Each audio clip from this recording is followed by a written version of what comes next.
I don't think, thanks, Tony. Byron and Pat, I don't think are going to be here either, Pat Bonadino, because they've already designated folks to speak on their behalf about that Social Security arrearages, the arrearages and Social Security or veterans payments. So, and that's going to be Ryan. Yes. Okay, Ryan, I see your name. Are you with us? I am here. I was going to say happy Friday. Y'all throw me off of this Tuesday meeting because y'all usually do Fridays. I wish it were Friday. I wish it were Friday. All right. Well, good morning, everybody. Welcome to our Statute Review Subcommittee meeting for October the 3rd of 2023. LaTonna, if you will, go over the meeting rules for members and how we will conduct business virtually. Yes. Thank you, Judge Williford. And good morning, everyone. My name is LaTonna, and I am here to, if I can move my screen out the way. I am here to just briefly discuss a few rules to help us navigate the meeting today via our Zoom webinar. The Statute Review Subcommittee members and staff are designated as panelists within Zoom and can speak at any time during this meeting. All other participants are designated as attendees and are muted during the meeting, but may type a message in the Zoom chat feature if needed. The Child Support Commission does not hear public comments during any of its subcommittee meetings. Accordingly, we will not be accepting public comments today. However, you may leave a written comment for the Commission at any time through the Commission's website. For your convenience, I will put that web address in the Zoom chat momentarily. Also, anyone wishing to give public comment by speaking so may do so at any full Child Support Commission meeting, which the next one will be held on November 17th. And in conclusion of today's meeting, staff will post the recording on our YouTube channel, Georgia Child Support Commission. And I'll place that YouTube channel in the chat for everyone. Thank you, and I'll turn it back over to Judge Wolf. All right, well, we just met a few weeks ago. So we met, I think on the 21st of September. And I think most of you who are here today were actually at that very important meeting, and we got a lot accomplished at that subcommittee meeting on that day. My notes say that we need to recap that, but I don't know. I don't know how important that is because I think most of you were there. But the September 21st meeting, we kind of had to rush in the end to get some things done, so we really didn't get to celebrate the way I wanted to celebrate. But I felt like when that day was over that we all just needed to pop a bottle of champagne. I mean, it was just a huge, huge day for this subcommittee, both on the low-income deviation work and the parenting time adjustment. So let's give us a round of applause for all the work we did on that to start with. And just to recap, it was recommended to the commission, or it will be recommended to the full commission, I guess, in November, that Dr. Venor's low-income table option 1500C be used in a new proposed low-income adjustment for Georgia instead of a deviation, and recommend to the commission that the low-income adjustment be applied after the additional expenses on Schedule D have been included. And Dr. Venor called this Sequence A, if y'all can recall. And then on the parenting time adjustment, we voted to recommend to the commission that Georgia's proposed parenting time adjustment use the formula that Minnesota and Michigan use in their parenting time adjustment, and recommend that the exponent to be used in the parenting time adjustment formula would be 2.5. And it was voted that we recommend to the commission the definition of a unit of measurement for parenting time be similar to Oregon's, with tweaks which were suggested by Johanna that we discussed in depth during our August 2023 meeting. And also we voted to recommend to the commission to remove the current low income and parenting time deviations from the statute altogether, but the judges will still have discretion in cases where they need to deviate, it would just be a non-specific deviation. So that was a big day and we got a lot accomplished. And as I understand it, the staff has been working with Holly and they're going to draft some language to present at our next meeting on November the 2nd. And then we'll also be presenting these decisions and the accompanying draft statutory language to the full Child Support Commission at our meeting on November the 17th. So there's a lot of work that's going on to get the drafting done so that we can have that ready to present all of that to the full commission. We can talk about the drafted language on November the 2nd in our subcommittee meeting, but most importantly, that we get everything ready to present to the full commission on November the 17th. Does anybody have any questions or comments regarding that recap of the many decisions the subcommittee made in our last meeting on September the 21st? All right. Well, let's then talk about the status of our public survey on replacing the terms custodial parent and non-custodial parent. I know that a handout was sent out. I hope that y'all received it. And we might could just, Latana, maybe you or Noel could bring it up on the screen. But the survey, it's probably time for the survey to come down. But Latana, let's talk about, give us a report on the status of that. Okay, yes, thank you. And so we have the results from the opening of the survey, which was in March, up until August of this year. And let's see here, let me go, if I can move this down a little bit. The majority of the votes with 3,614 voted to keep the terms the same as custodial and non-custodial parent. I'll skip the second choice because again, that's the enter your own suggestions. But the next one after that is for 1,114 votes, the count of the primary parent, secondary parent. Third is the count of payee, payor. Fourth is the count of receiver, payor. Fifth is the count of greater time parent, lesser time parent. And then last is the count of obligee, obligor. And again, as Judge Wilford said, we had these surveys up for 6 months and we want to go ahead and just vote on what we would like to do to keep it the same or to change it. We don't have to go with what's, the most requested. We can just come to a consensus and see if we can close this survey down. All right. So first, let's just discuss the outcomes from the survey. And I think to just kind of narrow it down, if we look at I'd say top 3, overwhelmingly, the survey results were to keep it as custodial and non-custodial parent, no change. Okay. And the next one would be the primary parent / secondary parent language. And then the third then would be, well, really almost tied, is either receiver, payor, or payee, payor. So I don't think the rest of them even get an honorable mention.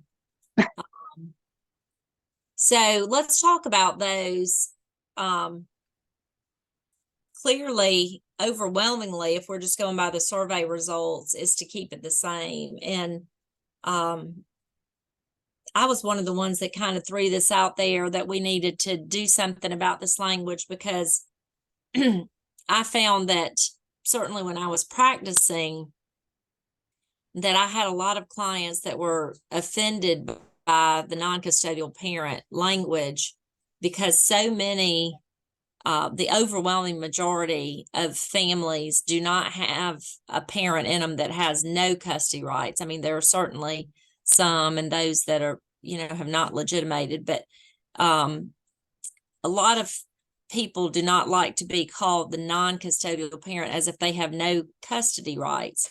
Although I understand this this language doesn't mean you don't have any custodial rights. It really means you're not, in most cases, the primary custodial parent, which is why when I was practicing, a lot of the times in my parenting plans and settlement agreements, I would use primary and secondary custodial parent rather than custodial and non-custodial parent.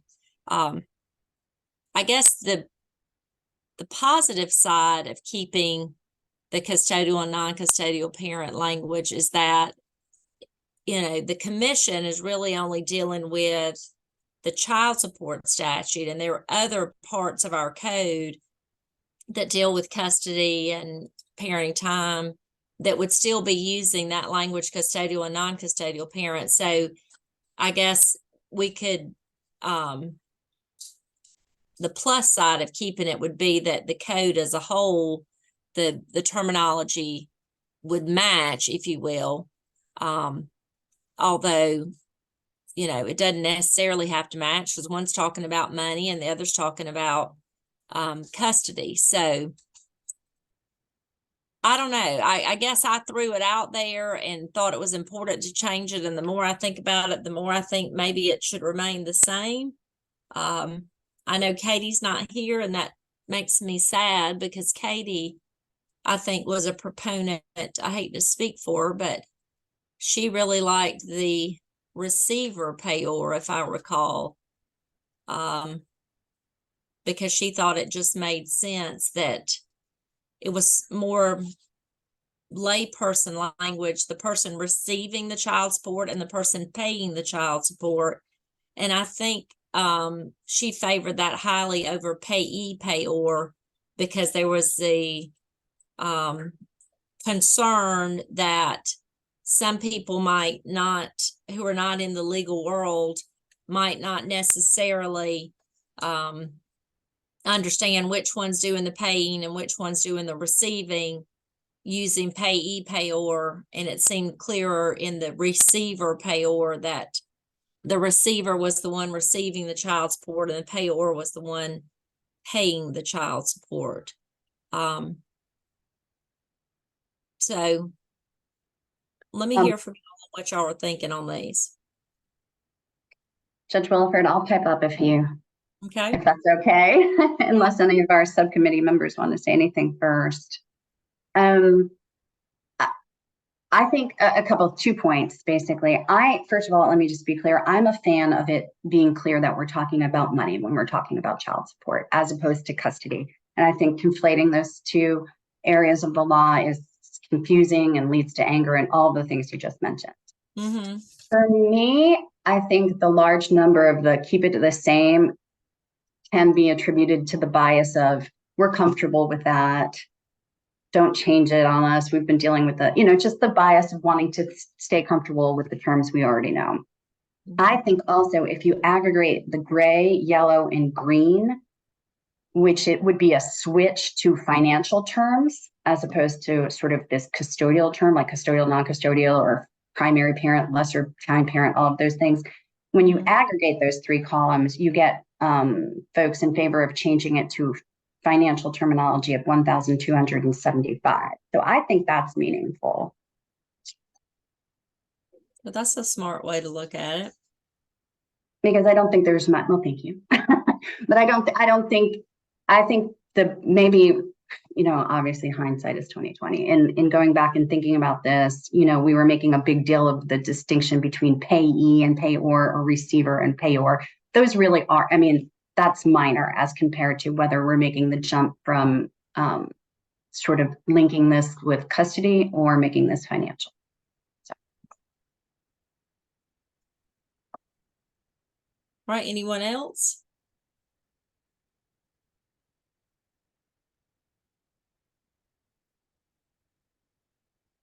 Well, it seems to me that what we should do is discuss the results of the survey with the full commission and hear from them. I think because these numbers are kind of, all over the place, it's hard for me to say that we should recommend one or the other to the commission, but I think that the public survey has been up for a long time, at least 6 months, and we now have the results in, and that we should discuss the results with the full commission and hear from them. But what are you Donnie, look, let me just real quick. I've got a break here. I'm kind of like you. I kind of lean toward not changing it. I don't think there's enough here, because you're going to have to change it in a lot of places. I mean, we're still gonna. I'm not sure how to say this, but I'm still gonna say primary custody when I rule in a custody case, right? Mm-hmm.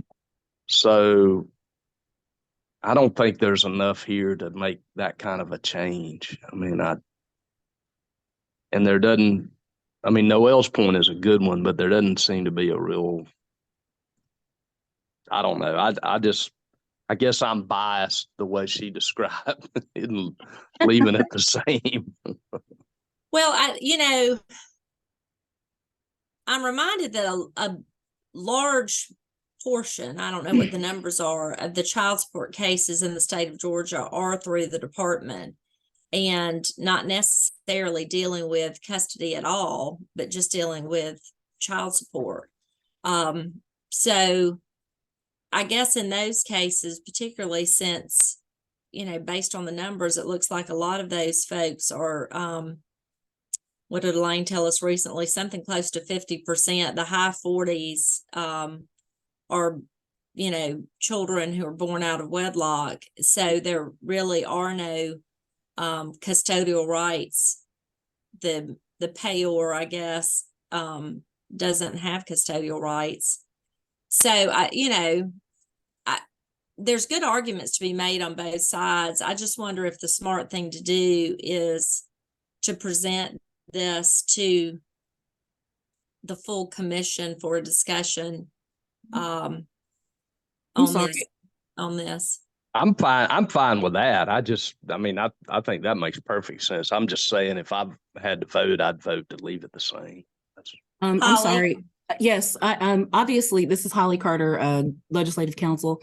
Obviously the policy decisions regarding this are of course not mine to make, but just speaking from a draft point of view and someone who works within the code, the more cohesive the code is, the better it is. It's easier for the court to understand and lay people and lawyers.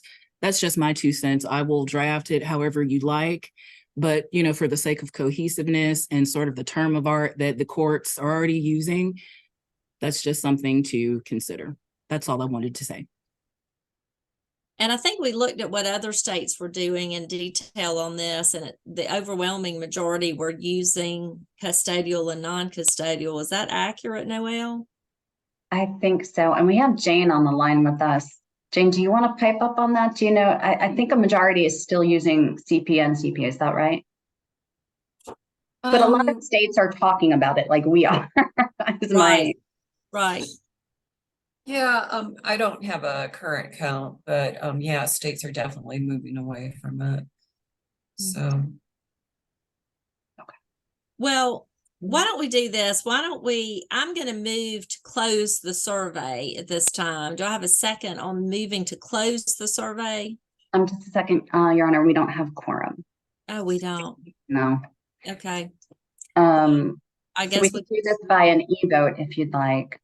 Yeah, let's just do an e-vote on the minutes and the closing of the survey.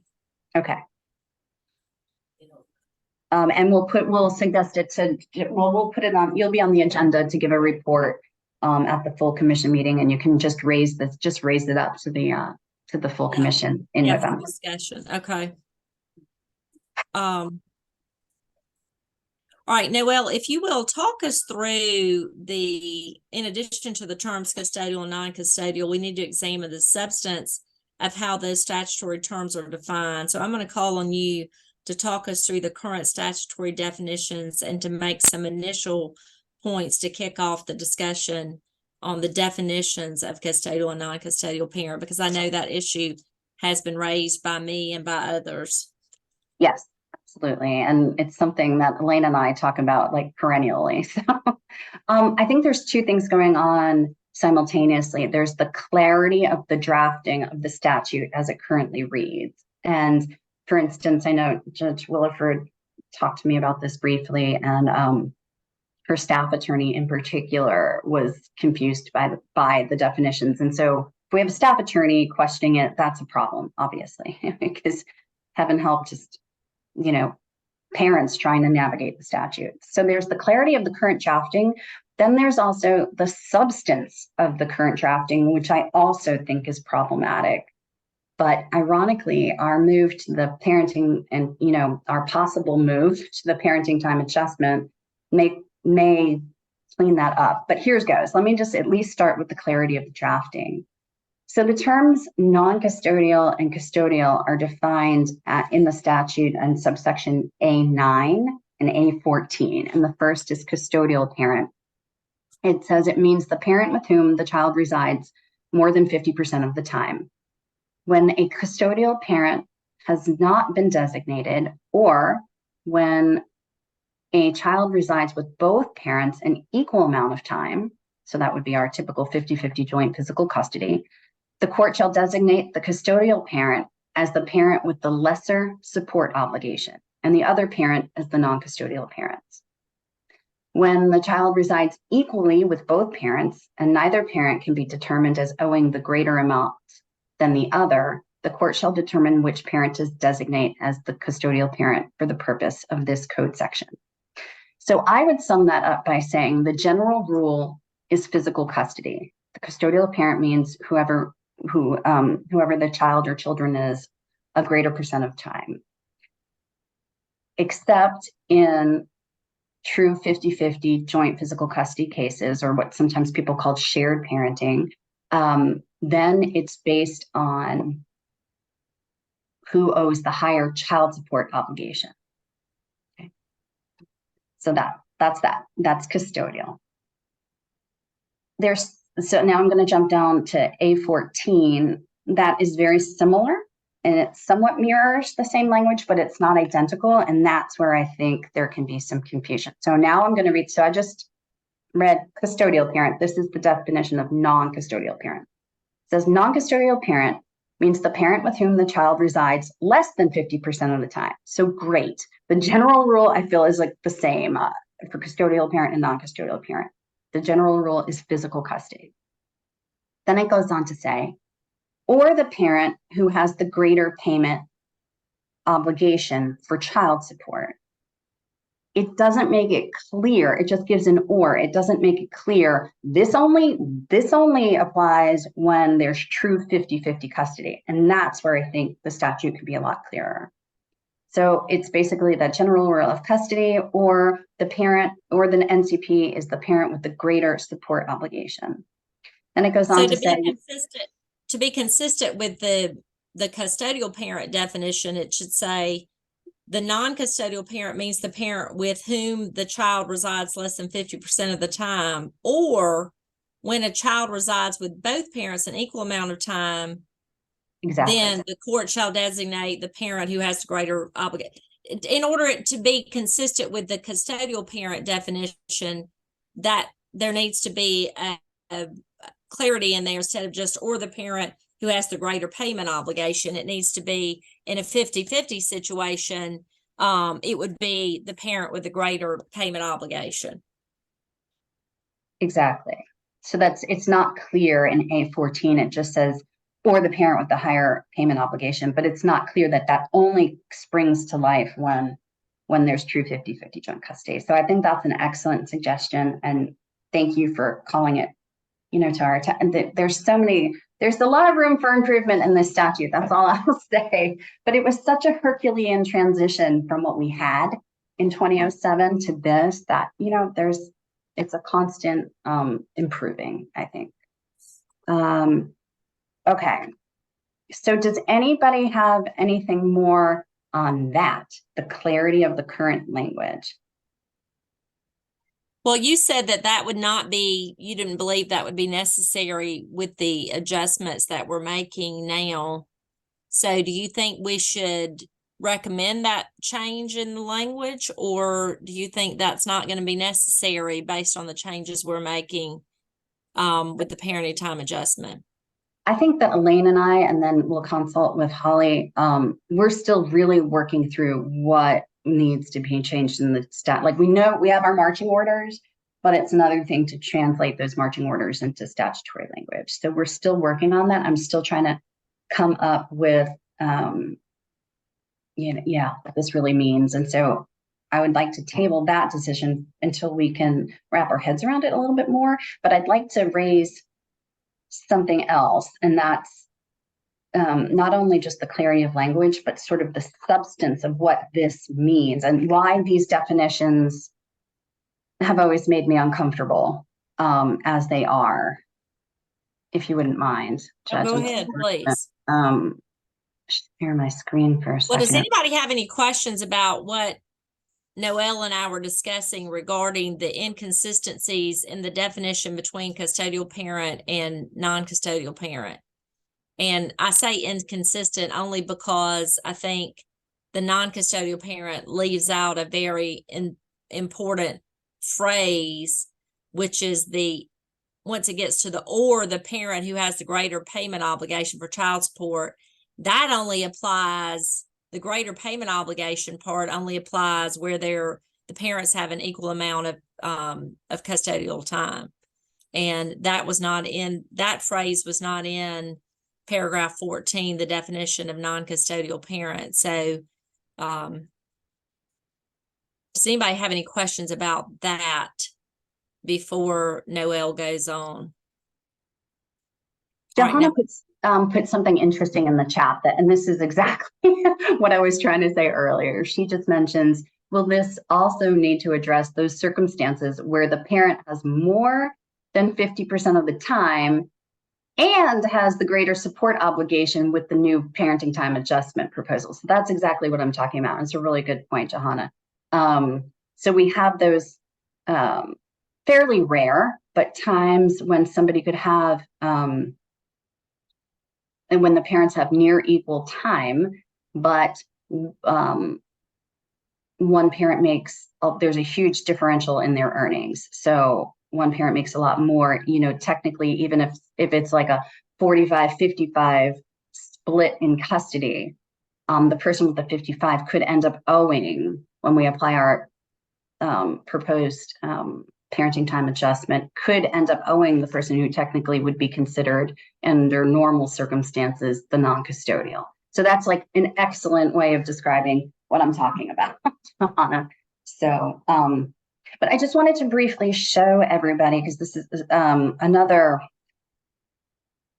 chink in the issue here. And I am literally going to pull up the calculator, which is kind of exciting.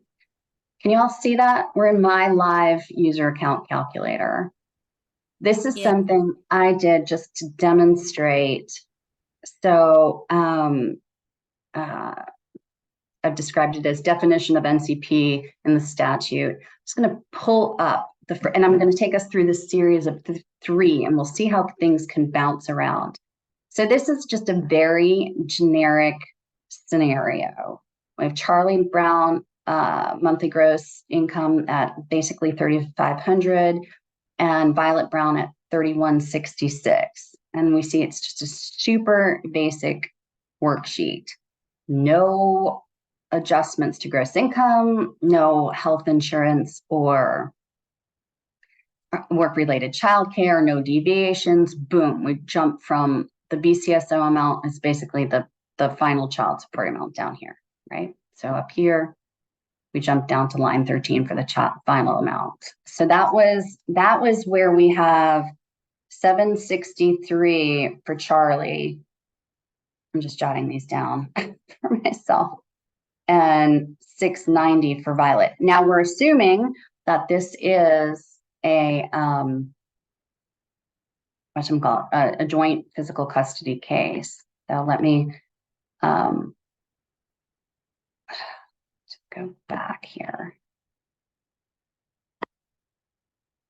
Now we're back. You can see, I feel like you're seeing behind the curtain here. You're seeing all of our test scenarios, but this is the case I was in. The second worksheet, we've got that same income information, the same BCSO amounts, except we have Charlie paying health insurance premiums for the children. And so that's the adjustment.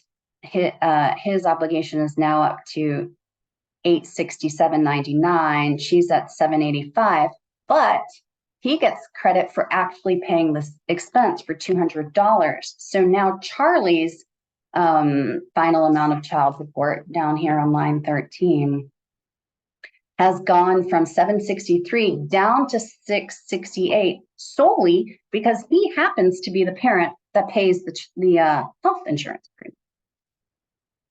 So I find that troubling. I don't know if that's what should turn that's what should turn the designation of custodial and non-custodial, but it can happen.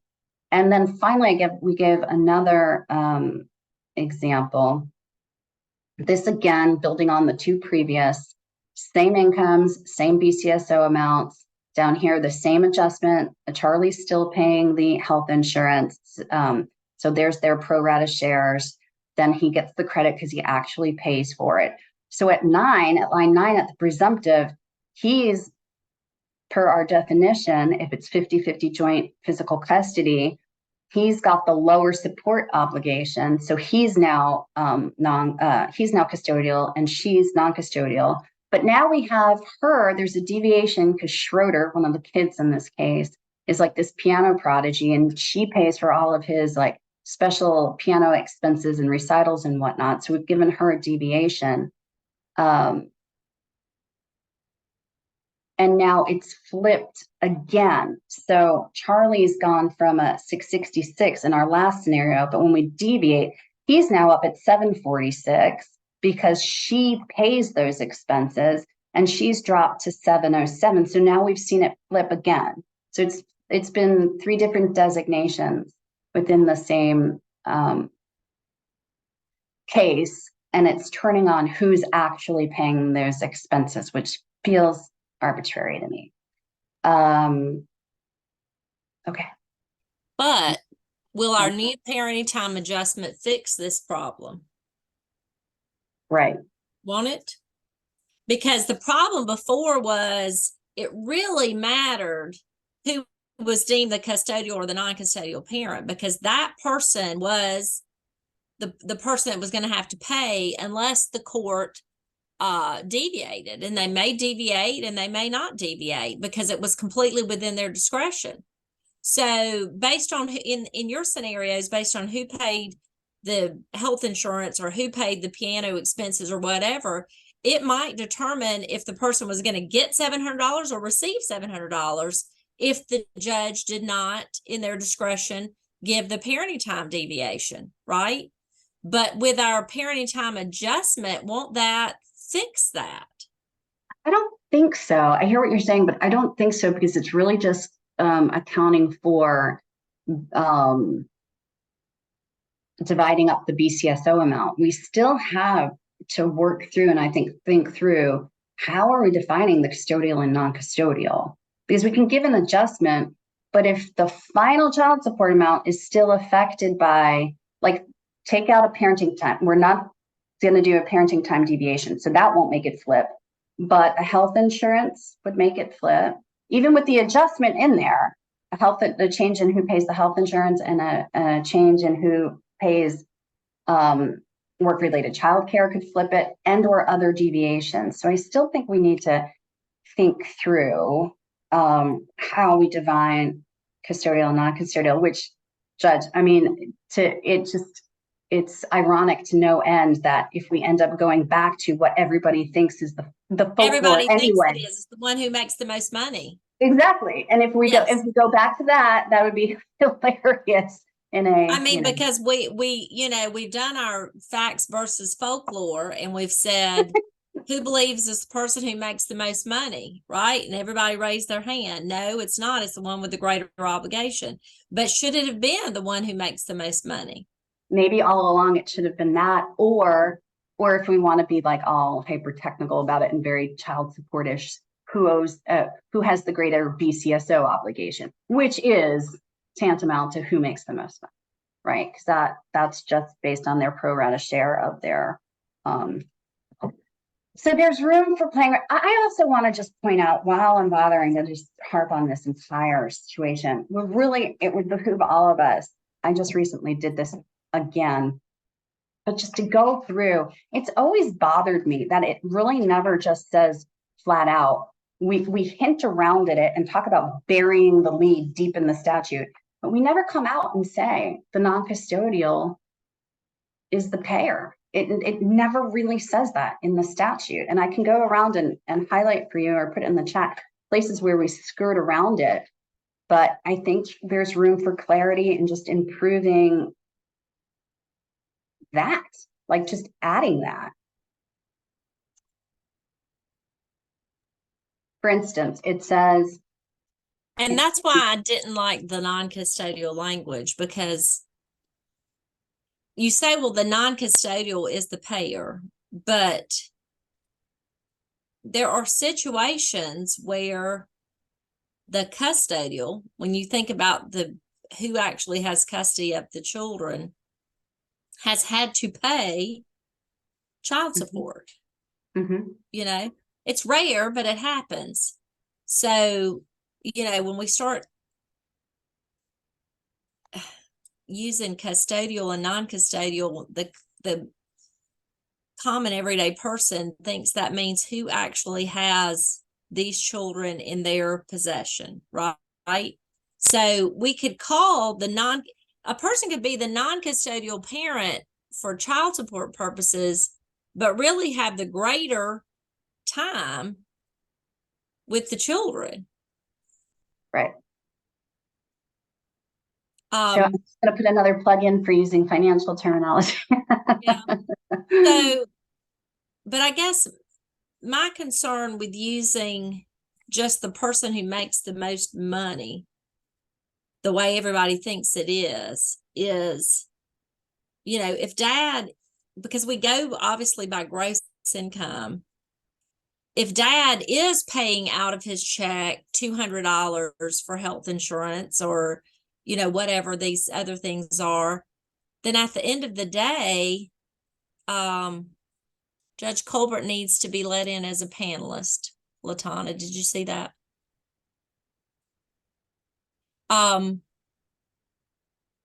They don't really have the most money. They have less money because they've had to take these other things, like insurance out of their check or childcare or what have you. So I'm sure that was the good reason for looking at it that way.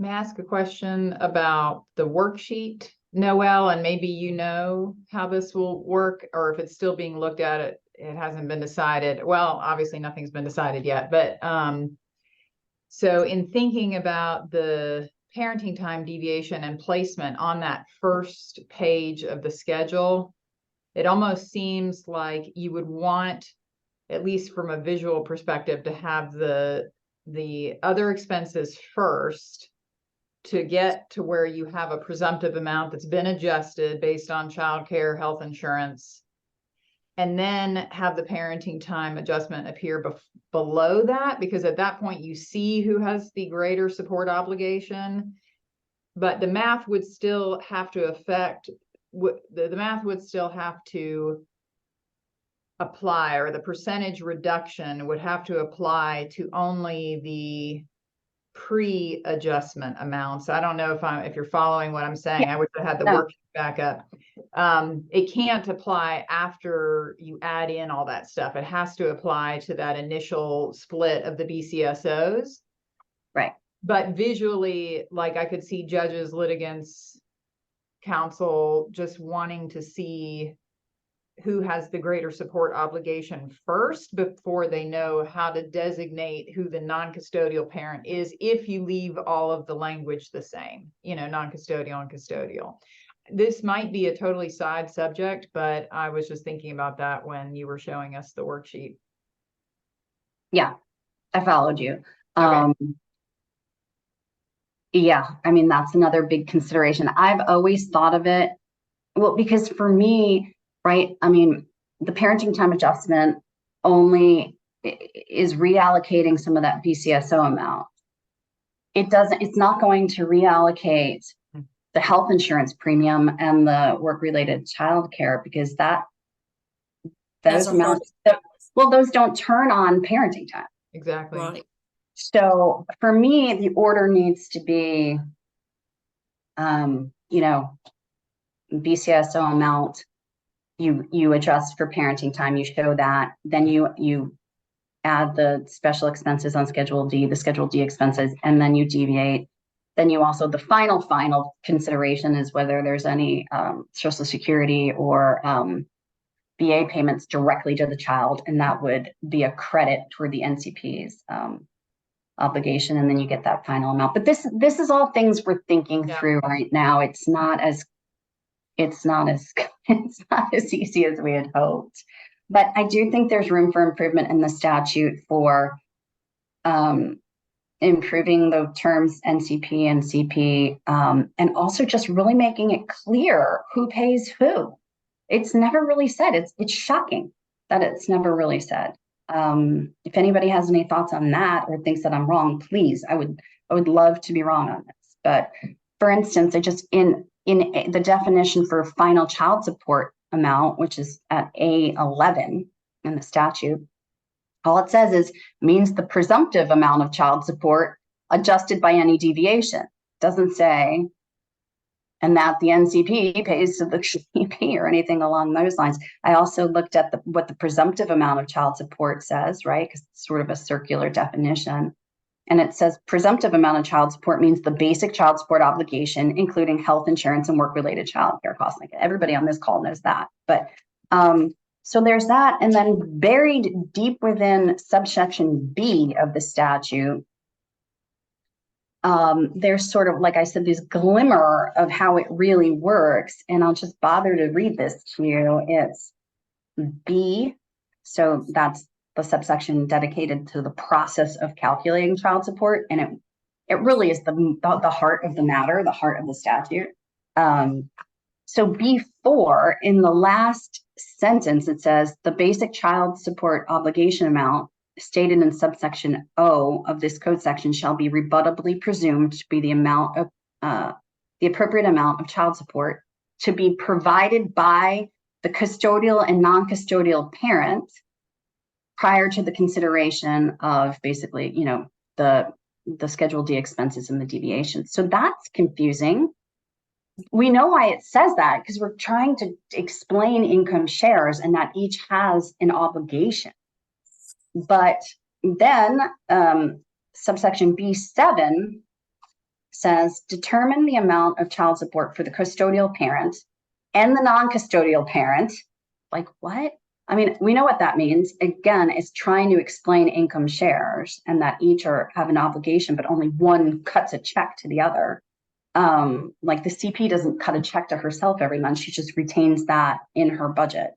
But okay, determine the amount of child support for the custodial and the non-custodial parent, resulting in a monthly sum certain payment due to the custodial parent by assigning or deducting credit, and it goes back on to how we're calculating child support.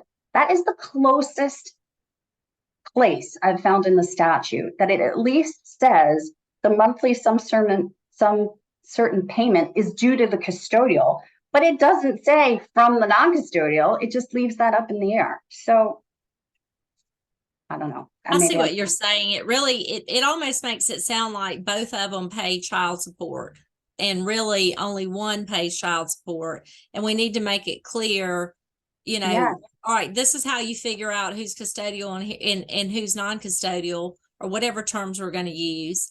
And then based on those terms, this is who pays to who, and so there's your plug again for using receiver and payer, or whatever financial terms you want to use.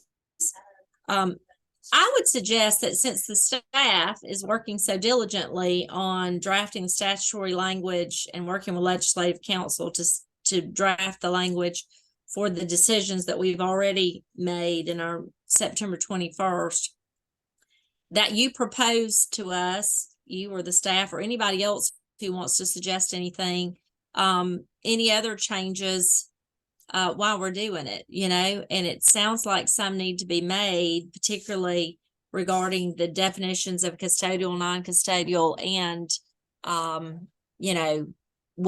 what does that really mean? Whether we use custodial or non-custodial, we use receiver and payor or whatever we use, that means this person pays to this person, the child support. So I do think it's wordy. I do think it's confusing. And I do think that now's the time, since we're going to propose all of this changes in our worksheet, in our statute, to correct those problems. Does anybody have any questions or concerns or comments regarding those definitions and those parts of the statute that we just discussed? There's probably a lot more that needs to be discussed on that. This was sort of a kickoff of that, but y'all think about that some more, and let's continue to discuss that. Let's place it on the next agenda where we continue to discuss that. And again, if you have any time to draft anything that you might suggest to the subcommittee at our next meeting, that would be great. But I know y'all are really, really busy. So if you don't, we can just continue to put that on the agenda until we get to it. That takes us to the application of the Social Security payments to child support arrears. And Pat proposed this a long time ago. I'm sorry that Pat's not here today.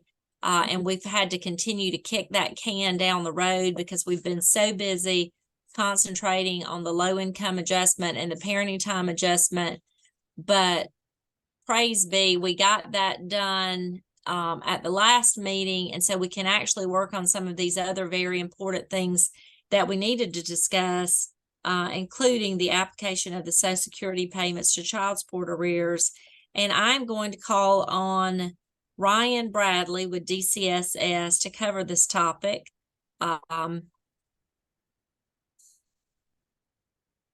Good morning.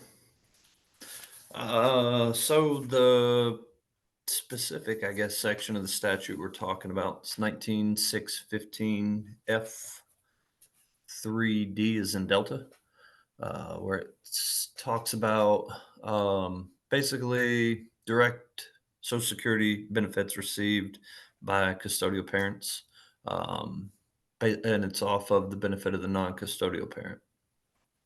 So whenever you're calculating and the benefit exceeds the child support amount, you're not allowed to use that overage to reduce the arrearage. So as a way to kind of illustrate, if you've got a case where you've got a child support obligation of $500 a month, and the CP receives $1,000 a month from the NCP's either Social Security retirement or Social Security disability insurance benefit, he's only credited for $500 a month, even if the CP is receiving like $1,000. So what that requires us to do is to send an additional withholding amount in addition to what she's receiving directly, to pull it directly from his monthly benefit to pay down the arrears. When we receive a lump sum, we have to go back and calculate. So if she receives, say, an $8,000 lump sum benefit, we have to see what that monthly amount is and then apply it and calculate and apply it each month, instead of being able to apply the lump sum in case it was in excess of the monthly support amount. And we had kind of put VA disability in that as well. I think Byron provided the case law that Elaine sent out with the email, and that there's no guidance how we're supposed to treat that at all. So when you have VA disability, you can't send a withholding in for that. you have to send apportionment paperwork and apportion that amount of money that it's like an extra benefit based off the number of children, and the VA sends it directly to the custodial parent. There's no guidance how we're supposed to treat it. The guidance that the VA provides the custodial parents is that these monies are not child support. So our only outlet to try to calculate how to give credit for this is to basically contempt the case and let the judge decide. And so that's it in a nutshell, the issue.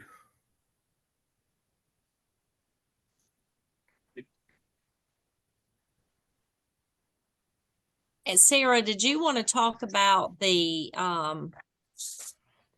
case? Yeah, the cold claw case. I'm happy Yes. to.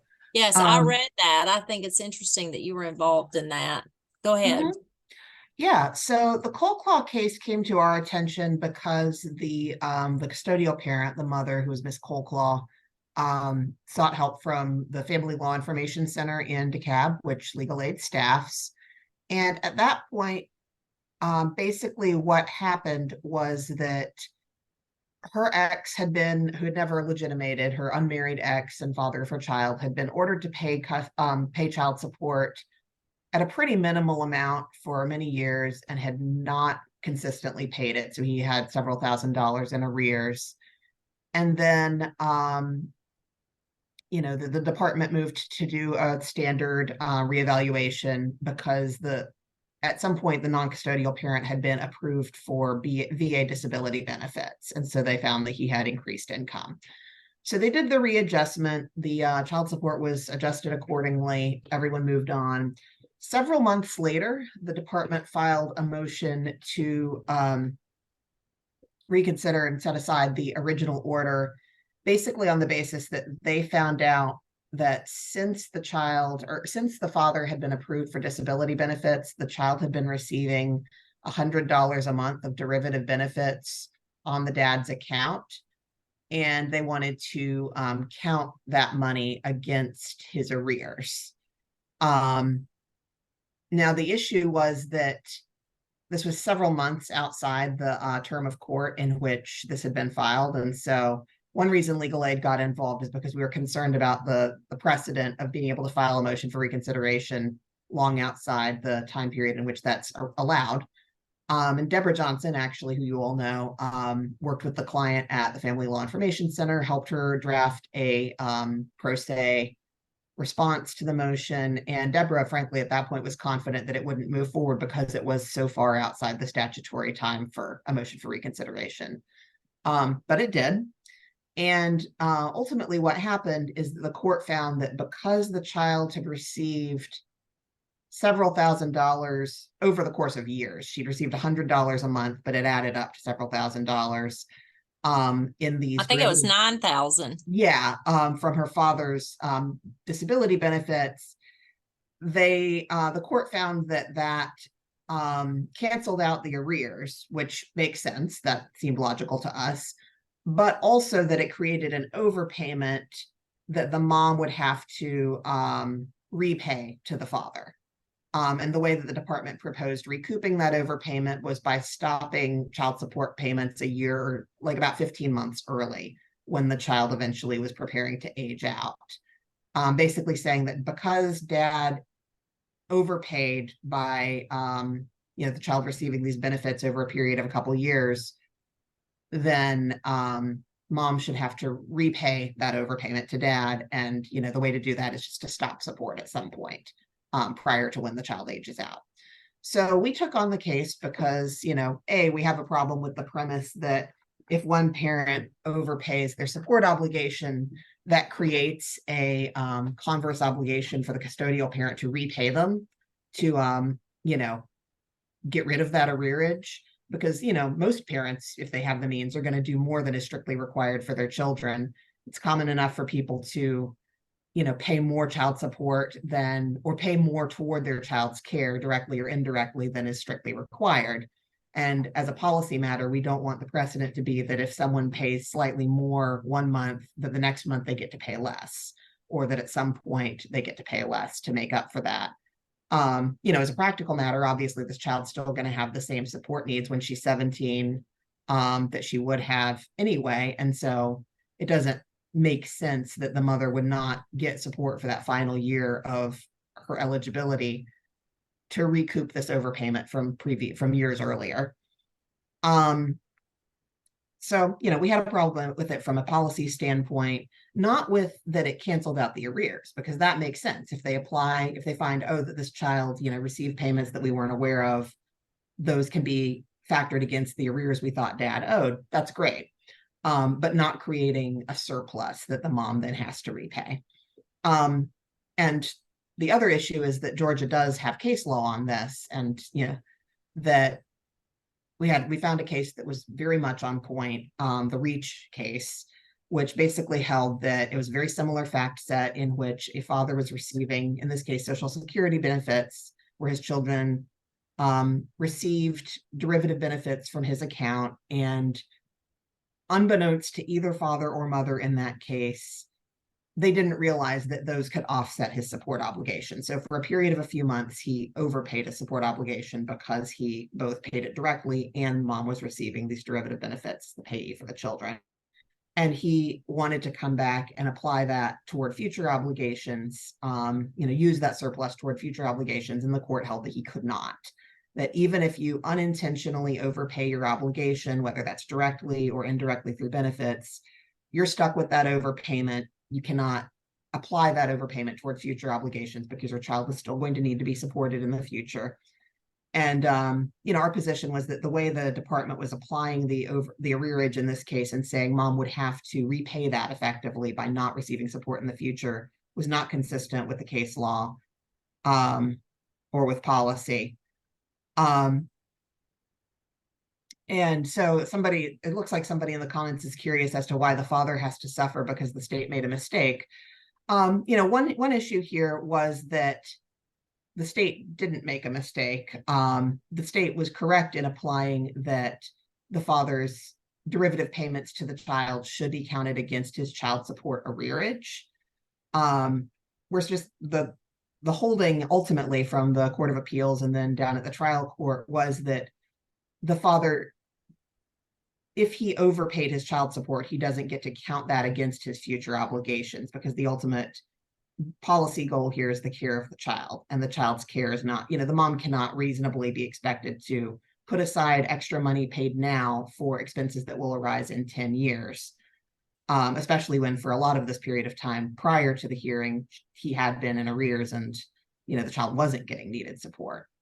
So essentially, we appealed the case up to the Court of Appeals. It was remanded down to the DeKalb Superior Court with direction to look to that case law, the Reach case that was very much on point and said, no, you cannot do this, an overpayment. Yeah, a payor parent, a non-custodial parent, whatever you want to call them, they are tasked with knowing how much they're paying. And if they overpay, either willfully or accidentally, they are bound by that and they can't come back and recoup those funds later. And, we reached a settlement at the trial court level once we got that direction from the Court of Appeals. So that's the cold claw case. I'm happy to chat about it with anyone who has questions or is curious about it. It was a lot of fun. I think the language that Pat had drafted and submitted did kind of speak to that. So it would only allow credit up to an arrearage amount, but would not allow an overpayment. Correct. And that's consistent with the case law we found, and that from a sort of common sense and policy standpoint makes sense to me that if you find that payments were made, willfully or inadvertently that, contribute toward an arrearage, that's great. But you can't then create a surplus that you apply to your future obligations. I But think Pat, there's language in 1930 somewhere for those who try to get around income withholding, that once you've been served with an IWO, if you continue to try to make payments on your own, that those are, well, that won't overpay. You're correct. I'm sorry. Yeah, it's a complicated situation. And in this case, I do think that for a period of time, the father didn't realize that these payments were going directly to his child. But as policy, we can't have, there's sort of an argument that he should have known because he was the VA recipient and had access to his records and could see on his statements if he'd looked that, $100 benefit was being sent to his child. So there's sort of constructive knowledge. And there's also just the argument that you are bound by what you either choose to do or inadvertently do, and you can't go back and harm your child in the future by saying, I'm not going to pay child support next month because I accidentally paid too much this month. So the question then becomes I guess some handouts were supplied by Pat and DCSS some months ago. If anybody wants those, we can get them to you. But what changes do we need to make to 19615 F3, if any, based on that case? And just, I guess, kind of what some other states are doing. Pat had found some examples of what other states were doing in regard to that. And I guess it would be for Social Security payments and VA payments, or Noel, you want to chime in? Am I missing something? I don't think so, but this one isn't my wheelhouse. I was hoping Pat would be here. I'm looking at the thing she sent, and she has something underlined. She has the code section, and so I thought she was proposing language, but it looks like she's just calling attention to that language. Well, maybe let's move this to the next agenda. Maybe Pat can be with us and speak to it further, but I think she's recommending changes to the statute. Certainly. I would love to know I felt like she had exact changes, but now I'm trying to find what those exact changes are. Ryan, do you know? Or what DCSS exact changes y'all wanted? Like Byron was going to speak to this and then he handed it off to you. I can find what she had sent us, but it was marking out what's that, paragraph D, that last sentence where it says reducing arrearages. Okay. But I would have to look and find that email. Okay, hold on just 1 second. I'm going to briefly share my screen again. I have with what Elaine had shared in prep for this meeting. I have this is something, it's my understanding that Papanadeno created. Is this what you're talking about, or is there something else beyond this, Ryan? Just scrolling through it so you can see it. It's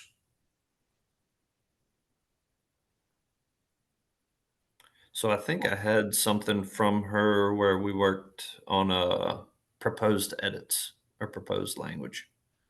Okay, yeah, because this is not that. Okay. Okay.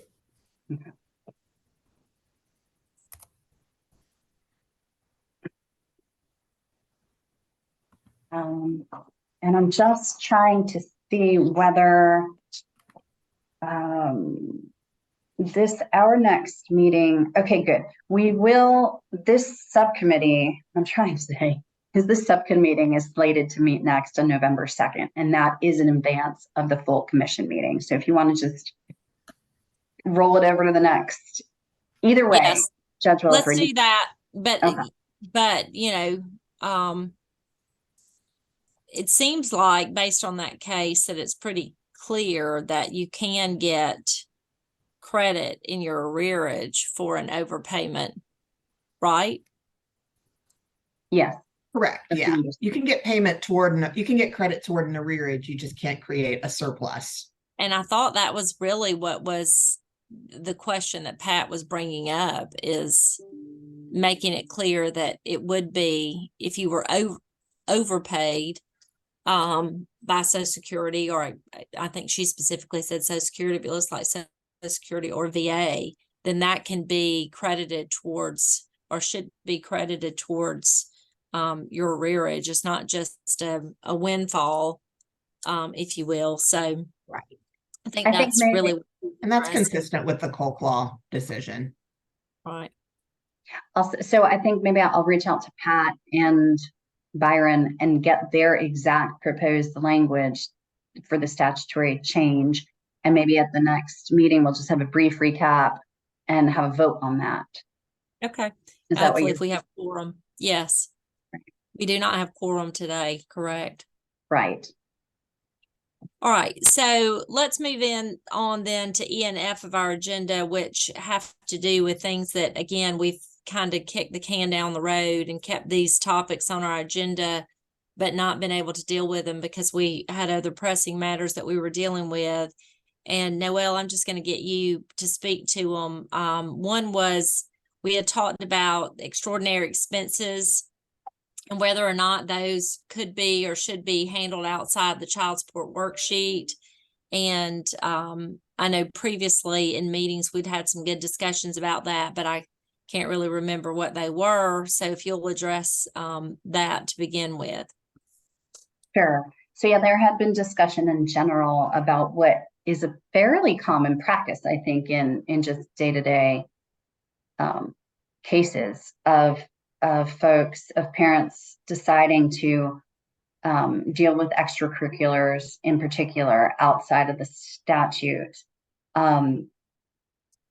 primarily because they can vary so wildly as the child ages or as the child's sort of whims of likes and dislikes change. And so you go from having some really high costly expense to nothing the next year. Or the vice versa. Somebody takes on horseback riding or some such thing. So there was this big discussion about what this would be, and would it be an outside agreement? Would it still be considered child support? If it was not considered child support, it is a non-modifiable term and all of that stuff. If it was just a contractual agreement. But in the meantime, I looked into it and did some research, and there's a case on point called Day versus Mason. It's out of the Court of Appeals in 2020. And it does talk about handling extracurriculars outside of the worksheet and simply calls it a deviation, and rejected it in that specific case because there was a failure to provide findings of fact for the deviation, which is, pretty typical. A pretty typical reason to reject a deviation by the Court of Appeals, I should be clear. But in the meantime, so that was a 2020 case out of the Court of Appeals. We had decided to start training on it, Judge Wilford, because you brought up really needing to address that.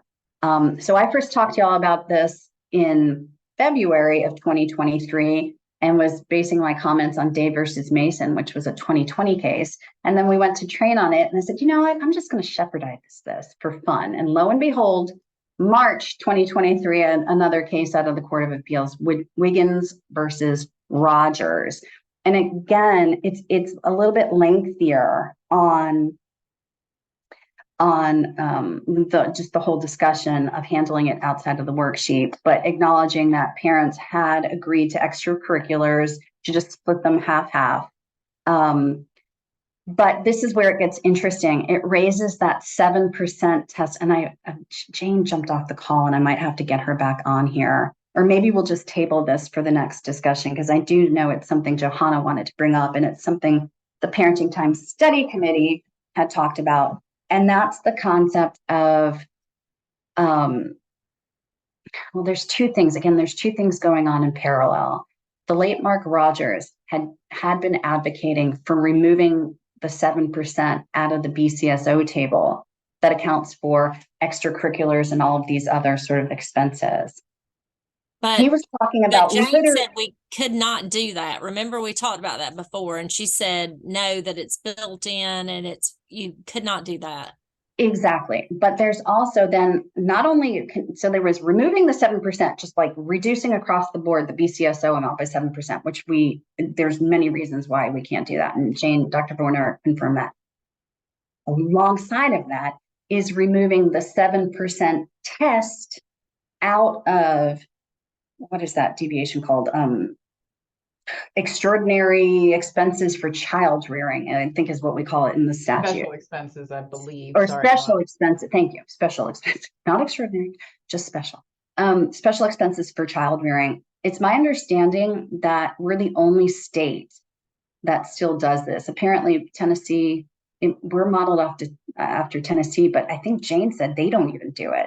So that issue came up within Wiggins versus Rogers, saying, well, at first the court has to determine whether the deviation for special expenses of child rearing exceeds the 7% of the BCSO. And then you'd have to make findings of fact and So there's really room to explore whether we want to remain the only state that accounts for this 7%, because Jane has also said it's really not just extracurriculars.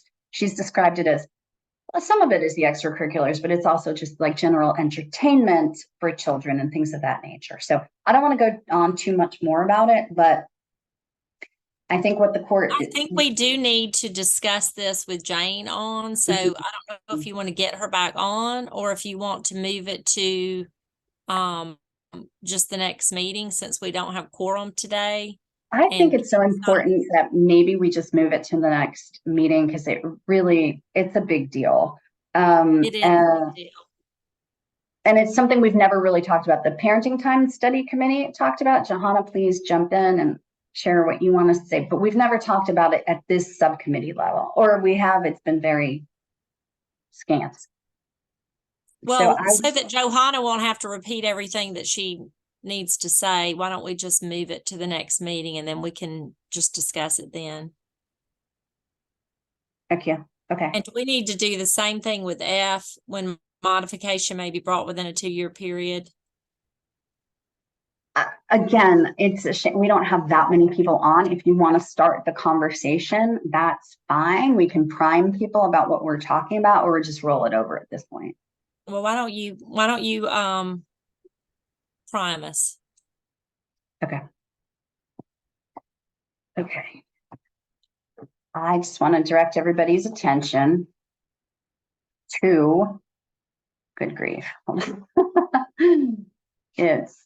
We're deep in the belly of the beast. We're deep in this statute. So I am going to be talking about OCGA 19615, subsection I, which is generally grounds for deviation. If you keep on going down, we get to I think it's I2K.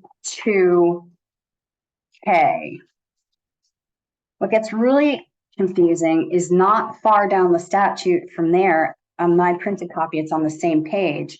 There's then just a subsection K, which is about modification.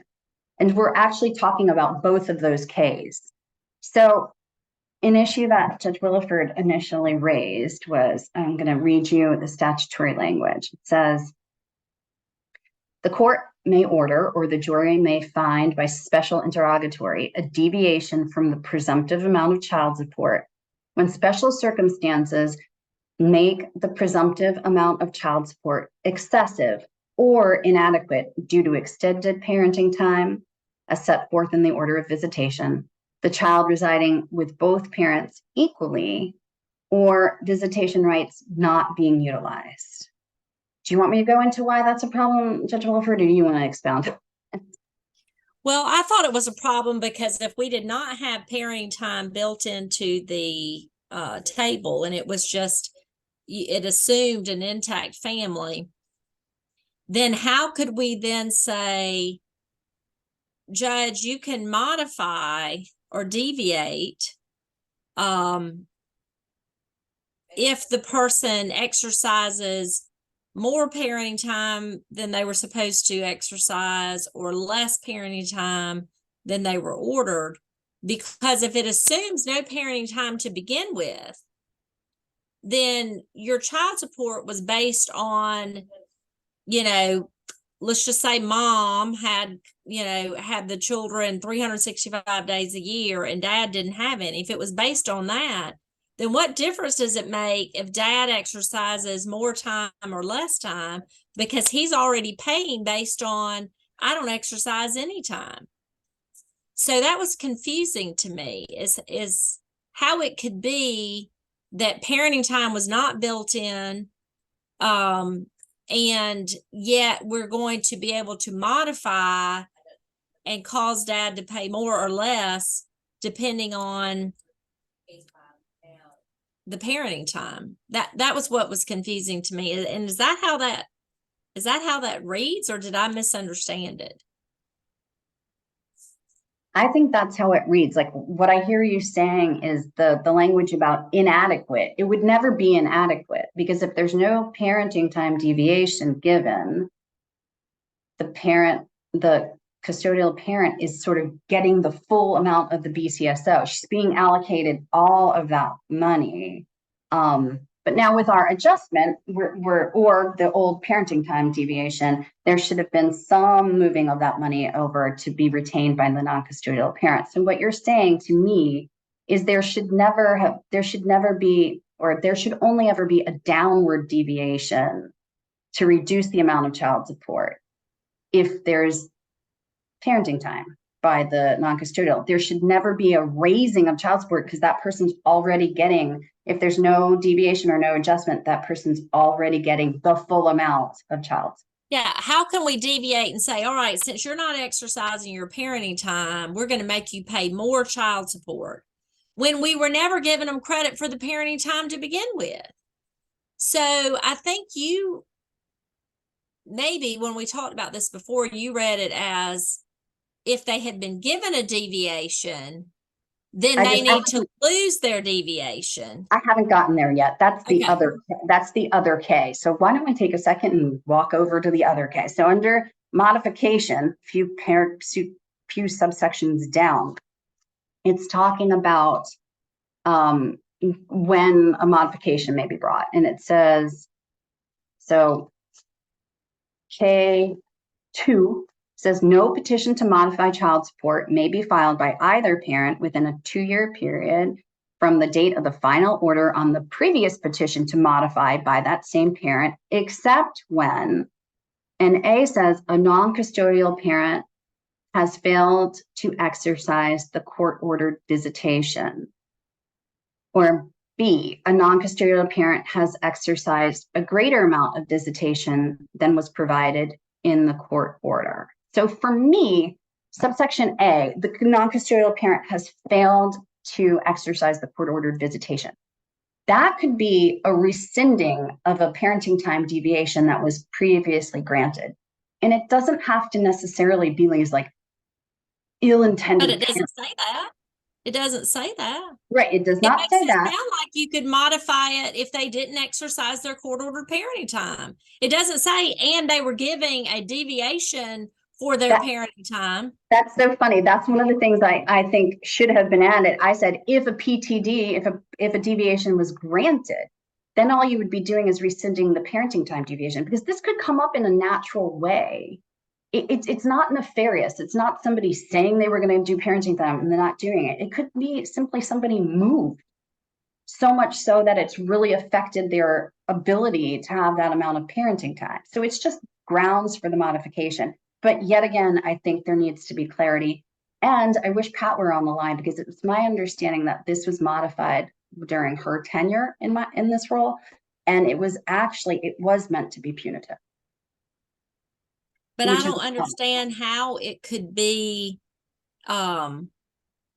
proper to say, hey, if you don't exercise the time you were granted, we're going to punish you, if it was meant to be punitive, right? When you're already being punished, if that's the word, to the full extent, because you're already paying based on, I get no parenting time. But again, I think the fact that we've hopefully fixed or corrected the parenting time issue, assuming the full commission will go with what we're recommending and there will be a parenting time adjustment moving forward, that may help solve a lot of these problems. But I do think that we have to keep our eye on that part of the statute where it talks about when modifications may be brought within a 2-year period. If it's related to, if there's a misunderstanding of how this table works. And I fully believe that there has been a misunderstanding, because when I spoke at the family law seminar, and again at the staff attorney training, just this year, hands raised, how many people believe parenting time is built into the table, and people swear I was trained on it. I had one person, I think that I told you, said I was a trainer. I trained the trainers and I told them that this is how it worked. So Judge, you're wrong. Standard parenting time is built in. And I said, no, it's not. So, I believe that this language was either constructed with that misunderstanding, or that the language is just wrong, because I don't know how you can ask somebody to modify their child support upwards to more than what it would be if you never had the children in your custody at all. Right. Well, it was it's my understanding it was a change a few years ago when Pat was here. So I don't want to speak on her behalf, but she will, I'll let her talk at the next meeting. Yeah. But she will say it bubbled up from Superior Court judges.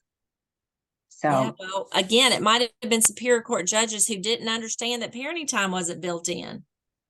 Right. Because that misnomer and that misconception, that folklore out there, I think has caused a lot of problems and continues to cause problems. And I don't know, other than doing what we've done in putting forth this, information, I don't know how we can train that. I mean, it is so ingrained in our state that I don't know how we can correct it. Send out information that says, look, there's a problem. We've discovered there's a problem. We've discovered that family law practitioners, judges, all of these people believe this is true and it's not.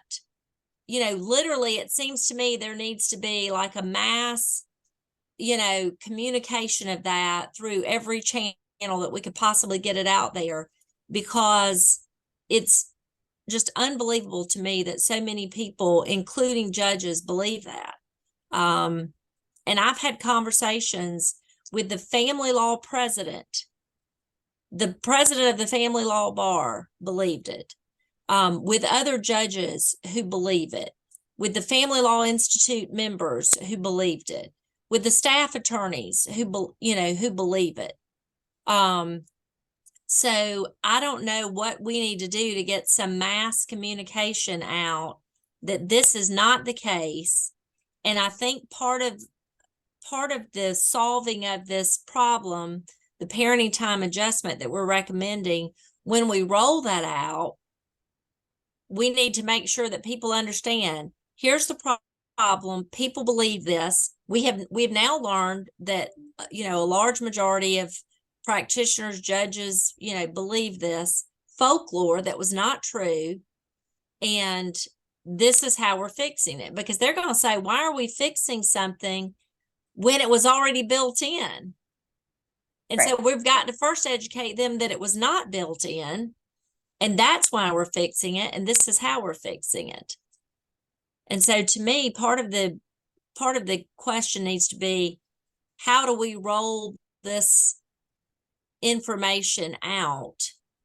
Like we rolled out this survey, for instance, to all these different people, how do we get this information out that we've discovered there's a folklore out there and we need to correct it,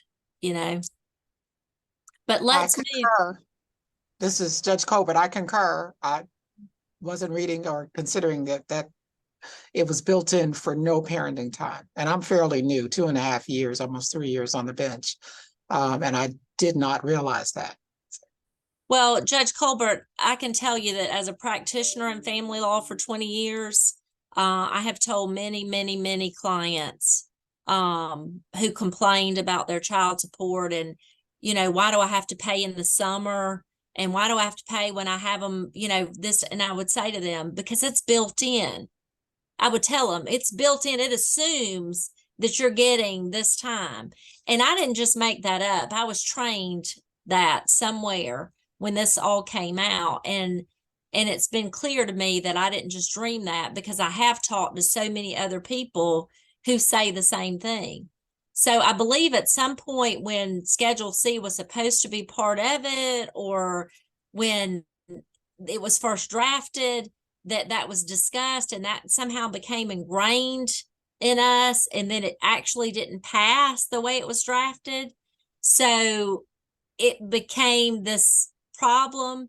And, you know, here we are almost 20 years later trying to correct the problem, but it's hard when it's ingrained in people that that's the truth. And listen, I've had arguments with people who just swore me up and down that I was wrong, and that that I had misunderstood it, and I didn't know what I was talking about.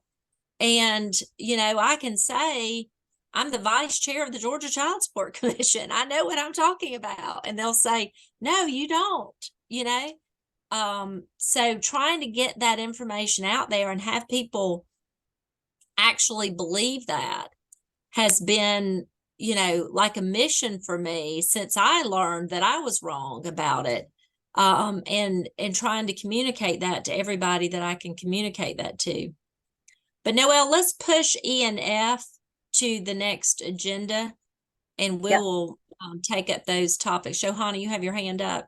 Yes, Judge. I was just going to tell you, I offered to do a lunch and learn on parenting time deviations for our circuit. That's actually going to be this Friday. So I wanted to go back and get that question answered. And so I started looking at the 2005 legislation that was adopted, and then the 2006. And in the 2005 legislation, you have the 80-day standard visitation built right into the code. And then with the April 2006 legislative session, that was all replaced before it became effective. And it was yanked out, but language was left in saying extended parenting time. And that's been in there since the very beginning.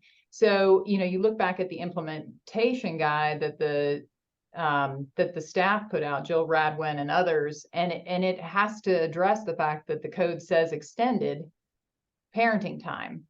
But if it had never said extended, I think we wouldn't have run into as much of an issue. But when you see the word extended and know that that's part of the statute, you still have to think, okay, what's extended? But then, yes, if you think that this extended means above the 80-day, it actually didn't kick in a parenting time deviation until it reached 100 days. And so I did put together, I've got a little PowerPoint, and I'm not suggesting that anybody would ever want to use it, but if anybody needs that history, Elaine had already asked if I would send her that or send her some information, and I'm glad to share that after I do this and get it final. And then people can make their own assessments. I'm sure there's people who were around then, but it's hard to remember what happened back in 2005, 2006. But I think you're absolutely right. I think that from my reading of the differences in the code, I think that's what happened. But I think judges still today are going to be concerned about the fact that it says extended. So what do you define extended as, or special circumstances? But that might at least clarify for people what the issue was way back when and why people believed it was built in. Even the statute itself says it's based on intact households. What I would love to do is the Superior Court judges have a winter seminar and a summer seminar every year. And what I would love to do is get that information and see if I can get in touch with whoever's in charge of those seminars and get that information out there. Whether I could speak at the seminar or whether or not it could just be included in the materials, but that would at least start to make sure that Superior Court judges are educated about it. I could also get it to the judges who teach new judges orientation. You know, that's, I believe, offered at least once a year, if not more, in December of each year, to any judge that was either elected or appointed during that year.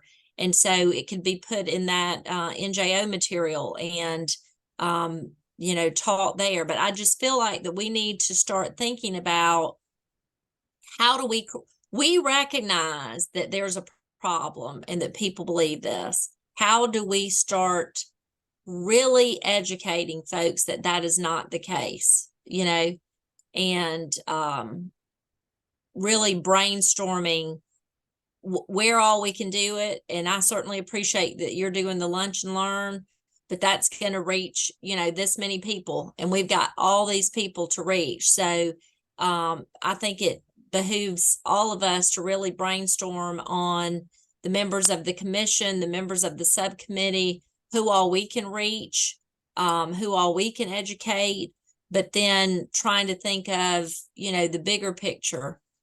Noelle? Yeah, I completely agree. And communications is always, you know, the not many people just naturally stumble upon the Child Support Commission website, so we can't rely on that.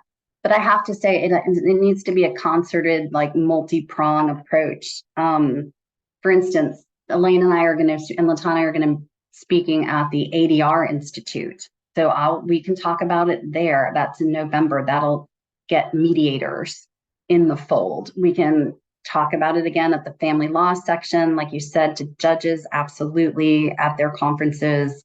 And then also like the staff attorney training, like not only the judges, but the staff attorney training that happened in August, that's so mission critical. So all of those people, if different flanks of us are targeting those different populations, we can then get, I think, to a critical mass of understanding, where then they'll be training, helping spread our message too, that nope, that's folklore, this is why they're changing it, et cetera, et cetera.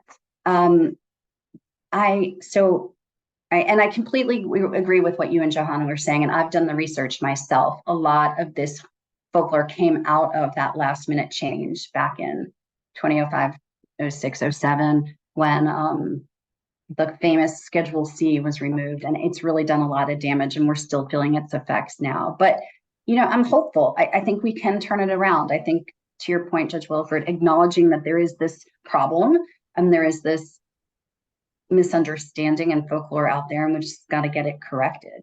So there's an entirely new category of thing, and in fact, somebody brought it up in the chat, and it is on our major to-do list with drafting the new legislation. But food for thought is, if it gets adopted, right? If our proposed parenting time adjustment is approved by the full commission and then finally passed into law by the General Assembly, would that alone be grounds for deviation? Or has anybody thought about being clear on that being a grounds to modify child support? Not expressing in the statute, but like, I'm not sure I understood your question. Like, is there going to be a rush to modify as soon as the parenting time adjustment is all those people who never got a deviation? It was like, what? I'll now get this much credit. And so Katie would probably be, she's like raising her hands. Thoughts? Sorry, everyone, for being so late. Court got a little crazy. So I've been thinking about that, Noelle, a good bit. As I recall, we've made other changes to the statute since our current version went into effect, where we put parameters in that it had to be a certain percentage of change before, you know, if that's the only reason for the change, before it would warrant a modification, essentially to stay off a flood of modifications because of the change in statute. I mean, I think we would have to be, if we were going to entertain something like that, which I think we should at least discuss, I do think we would need to be very clear that, you know, whatever threshold we put in there, you know, that the threshold would only apply if that's the only reason for the modification. You know, and maybe we even put in some sort of sunset provision on it. I mean, you know, because I candidly, I can make a case for the idea that to prevent the modifications is to leave many Georgia parents in a position of we're fixing the problem we know is a problem, and then we would potentially be telling people, yeah, you got screwed, and we know you got screwed, and we're fixing it for the future, but not for you. And that doesn't feel right to me either. So on the other hand, we don't need to overwhelm our already overworked and underpaid Superior Court staff. I don't know. So I'm in favor of, at a minimum, discussing it. And but I also would be in favor of some sort of, tempered approach, or, some sort of sunset provision on it, or I don't know, somehow acknowledging that we don't want to make this change, but then bar the door to people who need the change and should have gotten the benefit of a parenting time deviation. And just because they happen to have established their child support, whether it was through divorce or some sort of legitimation action, or, something prior to, the 2024 legislative session. So. Well, that's usually, this is Holly, Legislative Council. That's usually how it works for statutes, especially criminal statutes. And we don't want to have any sort of retroactive whatever going on. We do provide, or we would insert some language. This applies to all orders entered after certain amount or whatever threshold the commission sees fit. That could definitely be drafted in the legislation for that transition. This is Judge Colbert, I guess, and I wonder, would there be anything, I don't know, that legally we judges would not be precluded from considering that with respect to contempts as to the willfulness of someone's failure to pay, if in fact they were ordered to pay an amount that did not consider the fact that they were spending significant time parenting their children, and therefore could not afford to pay both the ordered child support amount while also caring for their children while they were in their care during their parenting time. I don't know that that's something that needs to be put in the statute, but I just know for me, when hearing cases, I'm always looking for willfulness. It may not take care of the arrearage, but if the person isn't going to be held, sanctioned for not paying it, it almost has the same impact, because I think I will have a hard time going forward holding someone in contempt when in fact they could not pay the amount, and they've been exercising significant parenting time with their children, which we all know, those of us who are parents, they're expensive when they're here in your care, whether it's a weekend, a week, a summer, what have you. But Well, I guess my question is, do we need to put something like that? Or I think it's just discretionary upon judges, when we don't hear evidence of willfulness, and if we're all educated to know that presumptive amount considered no parenting, it was built in, and we have a parent who's been spending time with their children, that's just food for. I remember when I've been around long enough to remember when this statute became the law in the state, and it it changed child support for a lot of people, but it was clear in the statute that you couldn't, just because we had a new income shared formula and we were no longer using the percentages, that in and of itself was not reason enough to come in and file a modification. And I mean, it did change child support substantially for a lot of people. This new law did, but it was just recognized that there's no way that DCSS and every person who paid or received child support in Georgia could not go flood the clerk's office with modification petitions, or the court system would just shut down. It may not be fair, but it was a reality. And I'd be interested in looking back at that language and how it was worded, but there was something that, had to happen above and beyond just the fact that the statute had changed in order for you to be able to, to modify. So I feel certain that we're going to have to look at something like that. Otherwise, And it's in the statute, Your Honor. It's actually, it's in the modification section right under that other language that we were talking about earlier about when you can modify for, failing to exercise parenting time, or too much or too little, all that jazz. It's right under it.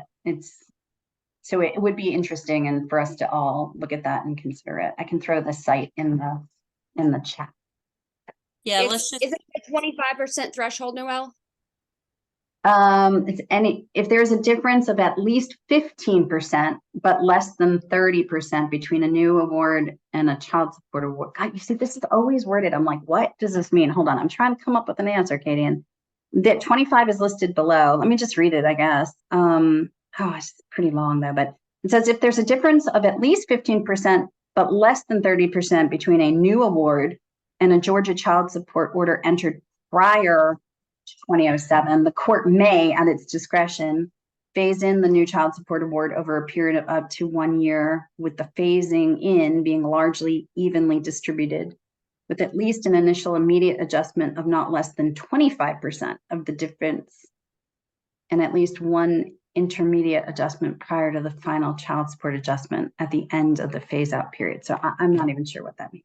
That's It just doesn't, awful. it doesn't That's actually just awful. bar anything. It doesn't bar the modification. It just says how it'd be phased in. Mhm. Yeah. And Holly, did I? That's not what I was referring to, though. Okay.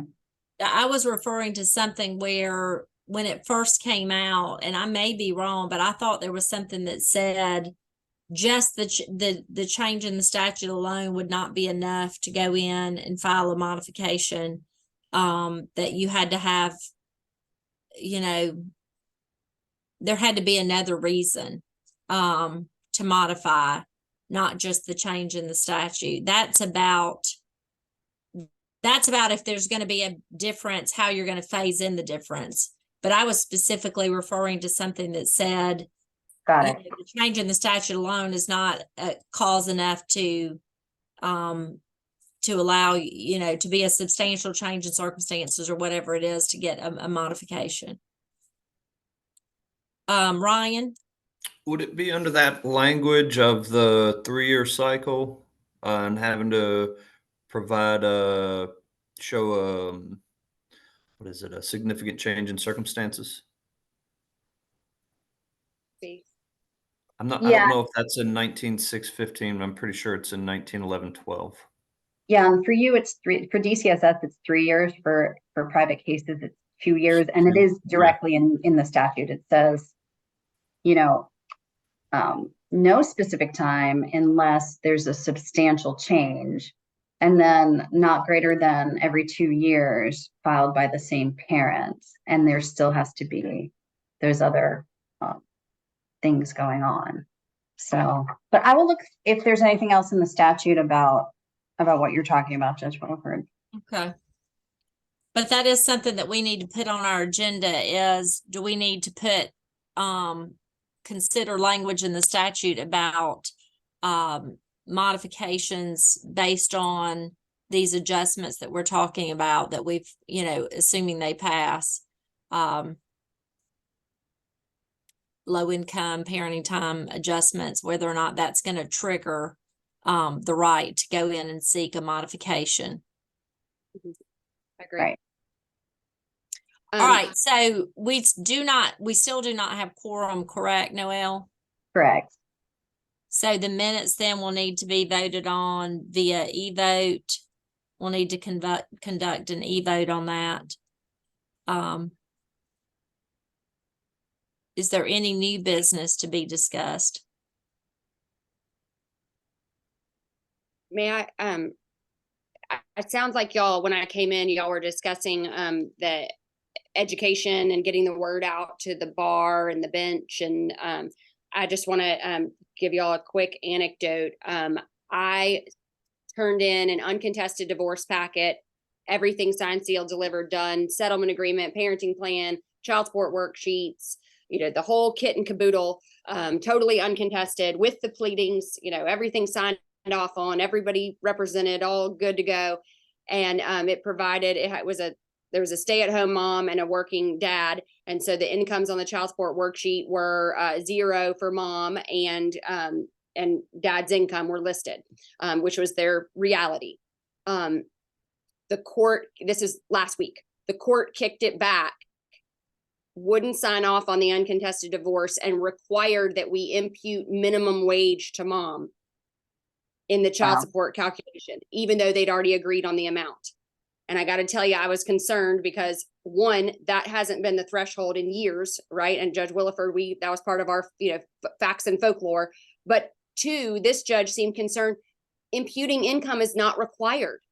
You can have one parent listed at 0 when they don't work and when they don't intend to work, and they can agree to that. It's not required that both parents be listed as income. So what we had to do, rather than redoing all the documents, because they'd already agreed on the amounts of child support, is we submitted new child support worksheets, putting in the minimum wage that the court told us we had to, and then doing deviations to get us to the child support that they had agreed to in the first place. But I was very troubled that I was getting, not only was it an uncontested packet, but that the court was requiring imputing of income and requiring it at minimum wage. So just on that education piece, it seems that we can, we got to do our best, but man, I'm not sure there's ever enough, I guess is my point. Do you have a relationship with that judge's staff attorney? I'm going to wait until the motion that I argued today is handled. And then my thought was to send the judge's staff attorney a copy of our facts and folklore presentation and just say, I don't know if hey, I would do that, but I might try to have a phone conversation with them. Yeah, something's amiss there. And this is a judge who's been on the bench a long time and well thought of. I mean, it's not that, but clearly they're requiring things that are not consistent with the code. And, it's troubling. Well, we believe the things that we've heard and been told over and over and over again. And so sometimes when that gets ingrained, it's, if you don't keep up and you don't realize the changes, I mean, we know that the fact versus folklore presentation that we gave at the Family Law Institute, that the overwhelming majority of the folks in that room, are people that practice primarily family law, and so many of them didn't know that. So you can imagine with a Superior Court judge who has to keep up with every area of law and not just family law, that it's hard for us, even those of us who try really, really hard to keep up, it's hard for us to stay abreast of all the changes in all the statutes and all the land. And so, that's why I think it would be important maybe to, if you have a relationship with that staff attorney, to see if you could get that staff attorney's ear and just say, by the way, Judge Williford and I just gave a presentation on this. And interestingly, even most of the family law practitioners believe this, but this is not the case. And, they may be appreciative of that. They may be open to that. I don't know. I guess it would depend on that judge and that personality. Right. All right. So we're now at 11:50. Is there any new business that we need to discuss today? I had put on there what we have under new business A. I really think it's just going down a totally new subject. It would be inappropriate to suddenly raise it now at this late time in the meeting, but it came up again organically, and I was like, sort of wait, what? And I was just wondering, what I'm talking about is there's a carve out or an exception for filing worksheets in cases where protective orders are granted and child support is ordered. And I find that really interesting. I really don't know how they would follow the guidelines and order child support and not do a worksheet. So I just was wondering, and this can be held for another time. And also, I don't know if she's still on the call. Yeah, Sarah, maybe she had some input. Maybe there was something lobbied by attorneys or legal aid folks or people who are doing a lot of TPOs, but that seemed really strange for me. Why there was that carve out that they don't have to file a worksheet in TPO cases. But again, of all of our burning questions, I think this is the least of. Yeah, I mean, I won't speak for long. My only thought is that in some of these cases, like, you don't have the time for discovery and whatnot as in a. No, right. So, I mean, for sure. I understand why it happens, but I agree that it's not ideal. I mean, generally when I've gotten child support in a TPO case, it's been one where there's very easily documented like W-2 income. So a worksheet is easy to do. And in many cases, judges decline to do it regardless. So.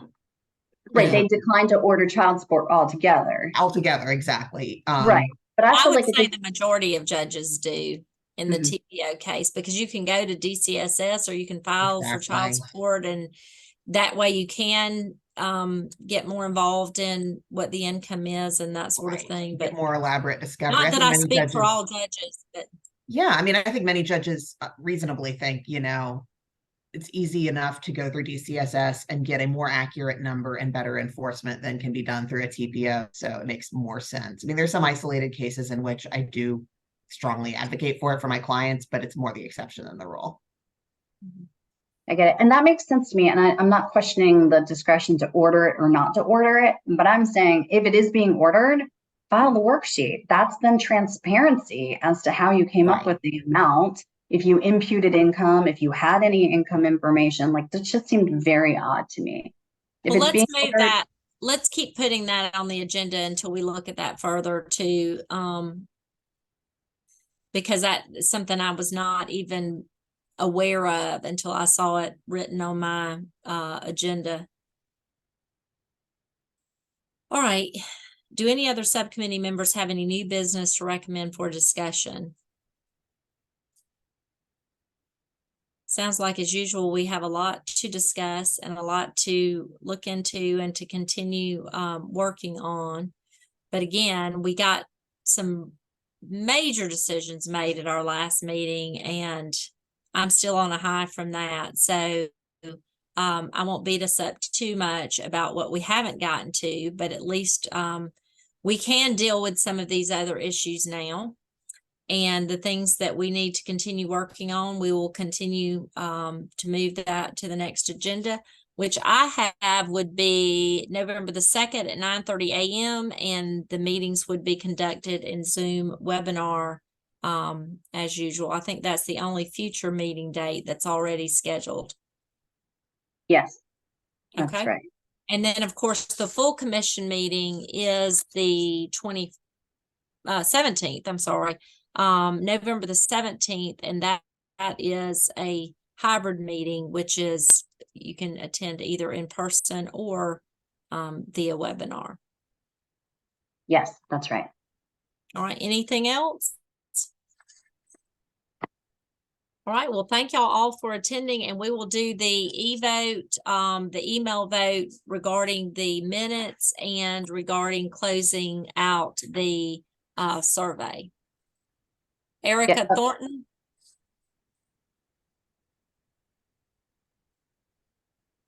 Erica, you have your hand up? No? Okay. Looks like All that right. might have been accidental. She unraised it, so. Okay.